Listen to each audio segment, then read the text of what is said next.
চন্দ্র সোহিনীকে 2 লক্ষ টাকা দিলে সোহিনী বলে, মাত্র এই কটা টাকা দিয়ে আমার কতদিন যাবে? চন্দ্র বলে, এই কটা টাকা মানে এখানে 2 লক্ষ টাকা রয়েছে, আর তুমি বলছো এই কটা টাকা? আর এই 2 লক্ষ টাকা তোমাকে দিতে গিয়ে আমি সবার কাছে কত খারাপ হয়েছি, সবার সাথে কীরকম ব্যবহার করেছি, কত ছলনা করেছি, অভিনয় করেছি, সেটা তুমি দেখছো না? দেখো, তুমি এসে এখানে গন্ডগোল করে দিয়েছো। তুমি যদি এখানে না আসতে তাহলে কমলিনী কখনোই আমাকে ডিভোর্স দিত না, আর আমি এখানে ভালোভাবে থাকতে পারতাম। এরপর সোহিনী বলে, মানে তুমি কি বলছো? আমি উড়ে এসে জুড়ে বসেছি? দেখো চন্দ্র, তুমি কিন্তু খুব খারাপ ব্যবহার করছো আমার সাথে। তুমি ভুলেছিও না তুমি আমার সাথে কি করেছো? 20টা বছর ধরে আমি তোমাকে খাইয়েছি, তারপরে তুমি ব্যবসা করবে বলে অসৎ উপায়ে কত কি করেছো, কত লোকের কাছে ধার দেনা করেছো। তারা এখন রোজ বাড়িতে আসে, আমার যা মান সম্মান ছিল সব তুমি ডুবিয়ে দিয়েছো। চন্দ্র, যে তুমি আমাকে এসব কথা বলতে পারছো? আমি যে তোমাকে কত ভালোবাসি বলো তো?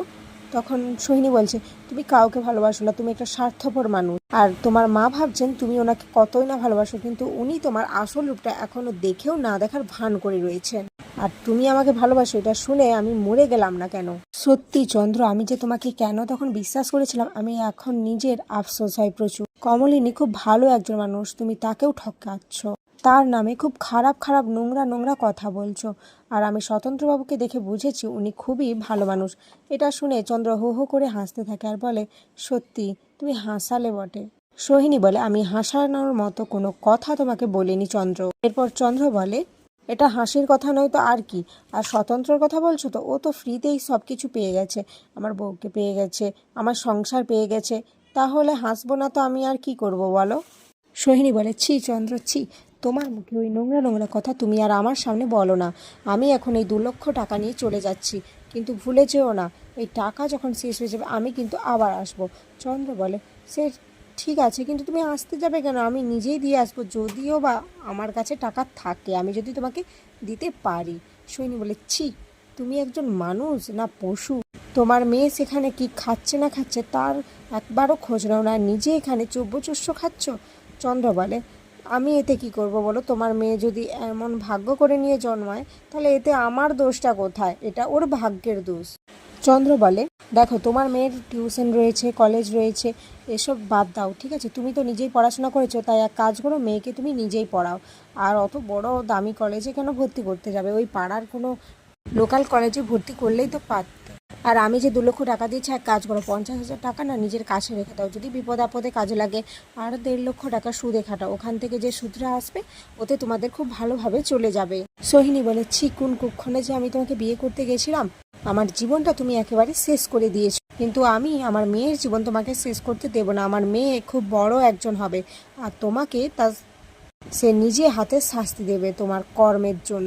চন্দ্র বলে, আচ্ছা ঠিক আছে, এখন যা কথা হবার পরে হবে, তুমি এখন এখান থেকে যাও। মেয়েকে তো কোথাও ঘোরালে না, এক কাজ করো, স্টেশনে ভালো করে ঘুরিও। সোহিনী বলে, আমার না এখন যে পরিমাণে রাগ হচ্ছে, আমার মনে হচ্ছে তোমাকে এখানেই খুন করে দেই, এতে যদি আমার জেল হয় তো হোক। এরপর সোহিনী চন্দ্রকে ধাক্কা দিয়ে ওখান থেকে চলে যায়। এদিকে কোর্টে কুর্চি তার এক্স হাজব্যান্ডকে দেখে বলে, দেখেছো তো বৌদি, মা কাকে হায়ার করেছে? সত্যি মা যে এত তাড়াতাড়ি বদলে গেল কিভাবে, সেটা আমি বুঝে উঠতে পারছি। কমলিনী বলছে, দেখো, হয়তো তোমার সাথে তোমার হাজব্যান্ডের আবার সমস্ত কিছু ঠিক করার জন্য এটা উনি করছেন। কুর্চি বলে, হচ্ছে হোক, কিন্তু আমি আর আমার ওই পুরনো খারাপ অতীত নিজের সামনে আনতে চাই না। এদিকে কমলিনী তার বাবা মাকে দেখে খুব কষ্ট পেতে থাকে, বলে, দেখেছো তো, এই বয়সে আমার বাবা মাকে আমার জন্য এই কোর্টে আসতে হচ্ছে। কুর্চি বলে, বাবা মা সন্তানের জন্য আসবে না তো কার জন্য আসবে? সবাই কি আর আমার মায়ের মতো নাকি? আমার মা তো এখন তার ছেলেকে পেয়ে আমাদের সবাইকে ভুলেই গেছে, জানাও। আর একটু অপেক্ষা করো না, ওই ছেলে যখন মায়ের মুখে ঝামাটা ঘষবে তখন আবার সেই আমাদের ঘরেই এসে পড়তে হবে।